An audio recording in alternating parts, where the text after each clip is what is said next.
Welcome to N G stories. Please like, share and subscribe for more amazing videos. आज हम आपको एक ऐसे मुगल क्रूर शासक के बारे में बताएंगे जिसने अपने ही बेटे को भी नहीं बख्शा, जिसने सिखों के 5वें गुरु अर्जन देव को भी फांसी पर चढ़ा दिया था। शादी के बाद मुगल बादशाह अकबर लंबे समय तक औलाद के सुख से वंचित रहा।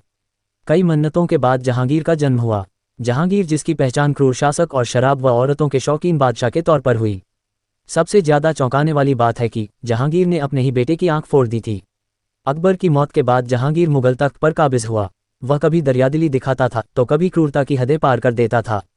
जहांगीर ने अपने शासनकाल में अपने नौकर का हाथ कटवा दिया था क्योंकि उसने नदी के किनारे पर लगे चंपा के कुछ पेड़ काट दिए थे। जहांगीर ने सिर्फ आम लोगों पर क्रूरता नहीं बरपाई बल्कि खुद के बेटे पर भी जुर्म ढाया। बेटे खुसरो के बगावत करने पर जहांगीर ने उसकी आंख फोड़ दी थी। जहांगीर को नजरों के सामने क्रूरता होते हुए देखना खास पसंद था। फिर चाहे अपराधियों को हाथियों के जरिए कुचलवाने का नजारा देखना हो या फिर किसी के हाथों चीनी मिट्टी का कप टूटने पर उसे चीन जाकर नया कप लाने का आदेश देना हो। जहांगीर को शराब पीने की लत शिकार के दौरान लगी। कई घंटों तक शिकार करने के बाद जब जहांगीर थक गया तो उसने शराब पीना शुरू कर दिया। उसे शराब का स्वाद इतना पसंद आया कि रोज की जिंदगी का हिस्सा बन गई। जहांगीर ने और लोगों को भी शराब की लत लगा दी। बहुत ही क्रूरता से सिखों के 5वें गुरु अर्जन देव का कत्ल भी जहांगीर ने कराया।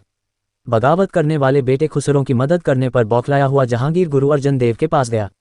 वह बोला, आप संत हैं और अमीर गरीब सभी के लिए बराबर हैं, फिर आपने मेरे बेटे को धन क्यों दिया?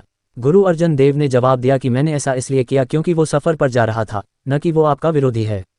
अगर ऐसा नहीं करता तो गुरु नानक का शिष्य कहलाने लायक न रह जाता। ये बात सुनकर जहांगीर भड़क उठा और उन्हें बंदी बनाकर कोठरी में डलवा दिया। कुछ दिन बाद रावी के तट पर उनकी हत्या करवा दी। जहांगीर अफीम और शराब के ज्यादा सेवन के कारण अंतिम दिनों में बीमार रहता था। जहांगीर न केवल अपनी दरियादिली के लिए जाना जाता था बल्कि वह अपनी क्रूरता के लिए भी कुख्यात था। ऐसे ही जुड़े रहे हमारे साथ और चैनल को सब्सक्राइब करें। धन्यवाद।